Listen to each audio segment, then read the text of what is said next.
नमस्कार.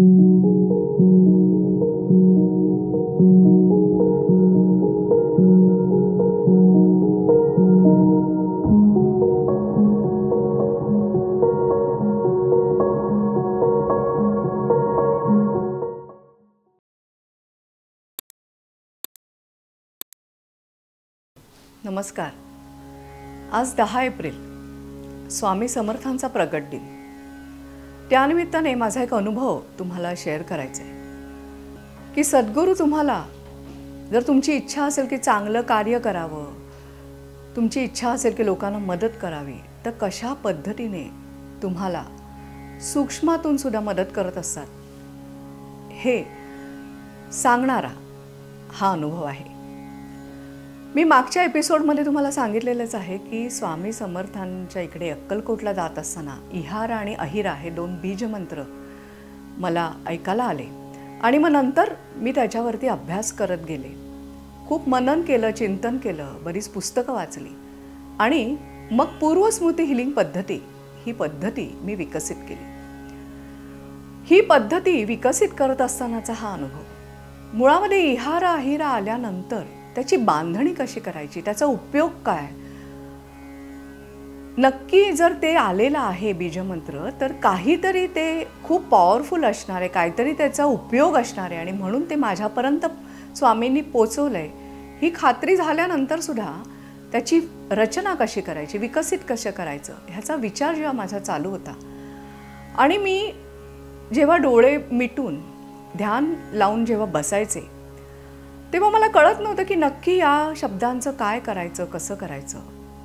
तेव्हा मला सतत जेव्हा नामस्मरण करत असताना, ध्यानधारणा करत असताना पेशी आणि स्मृती असं काहीतरी ऐकायला येऊ लागलं. पेशी आणि स्मृती, मी स्वतः सायन्सची स्टुडंट नाही आणि शरीरशास्त्राचा मला फारसा काही अभ्यास नाही, त्याच्याविषयी माझं काही वाचन नव्हतं. त्यामुळे पेशी ह्याविषयी जनरली आपल्याला जेवढी माहिती असते तेवढीच माहिती मला होती. त्या पेशींची, पेशी आणि स्मृती म्हणजे काय असं जाऊन मी जेव्हा नेटवर शोधायचा प्रयत्न केला तेव्हा सेल मेमरीवरती अनेक माहिती लिहिलेली मला वाचायला मिळाली.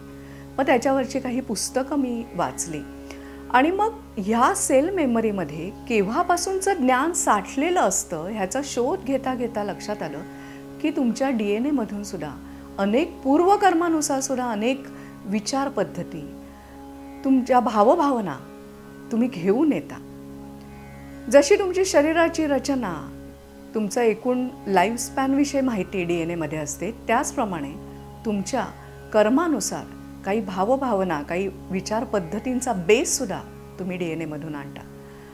त्यामुळे हे सगळं वाचल्यानंतर मग लक्षात आलं की ह्याच बेसवरती पुन्हा पुन्हा आपल्या अनुभवातनं जे काय आपल्या भूतकाळामध्ये अनुभव आहेत, जे काय आपण अनुभवत जातो त्याच्यातनं वेगवेगळे संस्कार होत जातात आणि मग ह्या संस्कारातूनच आपली एक वृत्ती तयार होते आणि त्या वृत्तीनुसार आपण कृती करतो.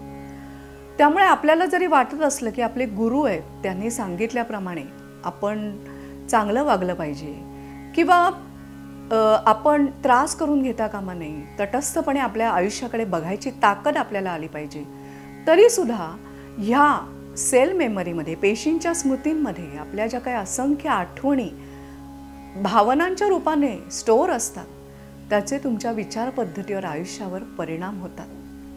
मग आता हे सेल मेमरीवरती वापरायचं कसं आणि नुसतं सेल मेमरीवरती वापरून ह्याचा सगळ्यांना उपयोग होईल का, तर नाही.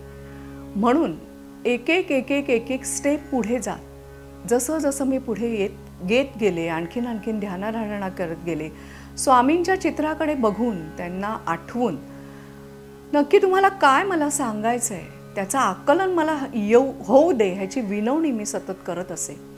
आणि मग हळूहळू एक त्रिसूत्री तयार झाली ज्याच्यातून पूर्वस्मृती हिलिंग पद्धती पूर्णपणे विकसित झाली आणि अर्थातच ही स्वामींकडून आल्यामुळे ही थेट आणि अतिशय पॉवरफुली काम करते. तर ह्याच्यामध्ये मी तुम्हाला सांगितल्यानुसार 3 प्रकारे आपण काम करतो.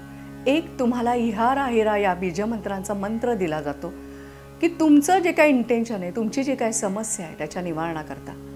तेव्हा त्या मंत्राची सुरुवात असते, माझ्या प्रत्येक पेशीतून म्हणजे प्रत्येक पेशीमध्ये, ज्या पेशी हजारो मरतात परत जन्म घेतात, त्यावेळेला ज्या ज्या पेशी आहेत त्या पेशींमधून जी काही भूतकाळातली स्मृती आहे, त्याच्यामध्ये ज्या भावनांची साठवणूक झालेली आहे, ती भावना जाऊन नवीन पॉझिटिव्ह भावनांची स्मृती किंवा एनर्जी तिकडे स्टोअर होण्याकरता. म्हणजे थोडक्यात काय तर संतुलन होतं. कुठलीच भावना ही पूर्णपणे आपण काढून टाकूच शकत नाही. भीती ही भावना म्हणा, जरी वाईट आहे असं म्हटलं तरी भीती ही भावना पण आवश्यक आहे, राग आवश्यक आहे.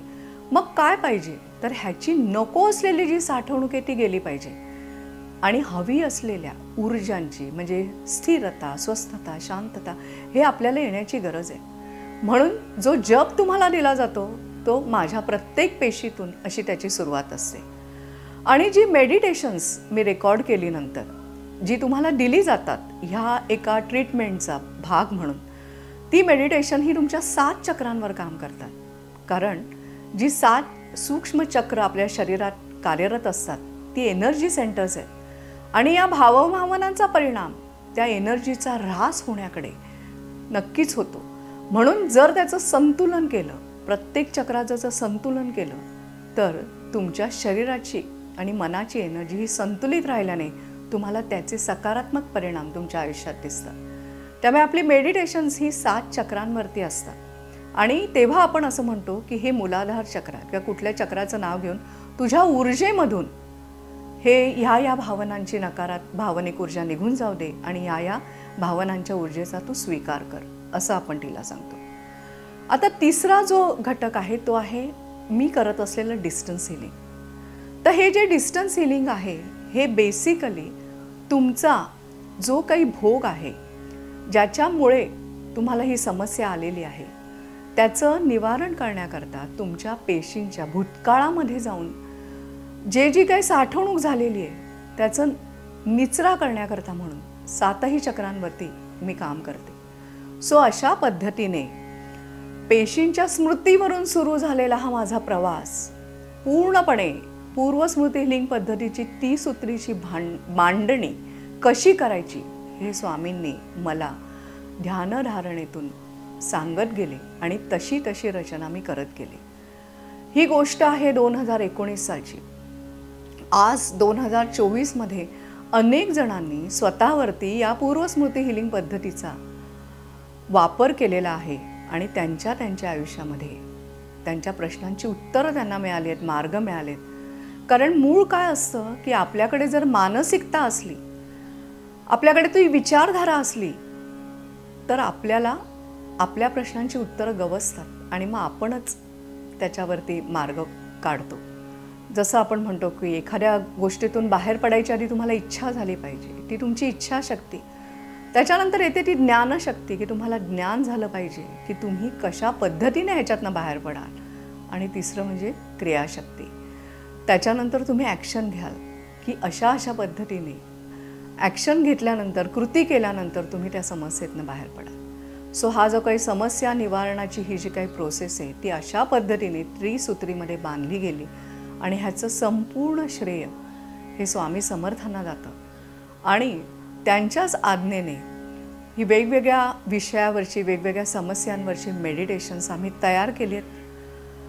तुम्हाला डिस्क्रिप्शन बॉक्समध्ये काही मेडिटेशनची लिंक दिलेली आहे, ती तुम्ही ऐका आणि जरूर ह्या पूर्वस्मृती हिलिंग पद्धतीचा जी स्वामींकडून थेट आलेली आहे आणि मी केवळ आणि केवळ एक निमित्त मात्र ठरून विकसित करण्याचं काम केलं आहे आणि जी अनेक लोकांवर मी ती वापरून त्यांच्या आयुष्यातली कमतरता कुठेतरी दूर करायला माझी छोटंसं कॉन्ट्रिब्युशन दिलेलं आहे.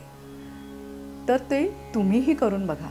ती मेडिटेशन्स किती पॉवरफुल आहेत ही तुम्हाला लिंकमध्ये जे काय डिस्क्रिप्शनमध्ये दिलेले लिंक्स आहेत त्याच्यावर क्लिक करा, ती मेडिटेशन ऐका. बरं, ते मेडिटेशन एकदा ऐकून उपयोग नाही तर कमीत कमी 21 दिवस सलगपणे ते ऐकण्याची गरज आहे. अनेक वेगवेगळ्या इमोशन्सवरची, अनेक वेगवेगळ्या समस्यांवरची मेडिटेशन्स या यूट्यूब चॅनलवर आहेत. तेव्हा ह्या जी काही सेवा उपलब्ध मी करून दिलेली आहे सगळ्यांकरता त्याचा तुम्ही लाभ घ्या एवढी मनापासून तळमळीने विनंती आज स्वामींच्या प्रकट दिनी मी तुम्हाला करते. धन्यवाद.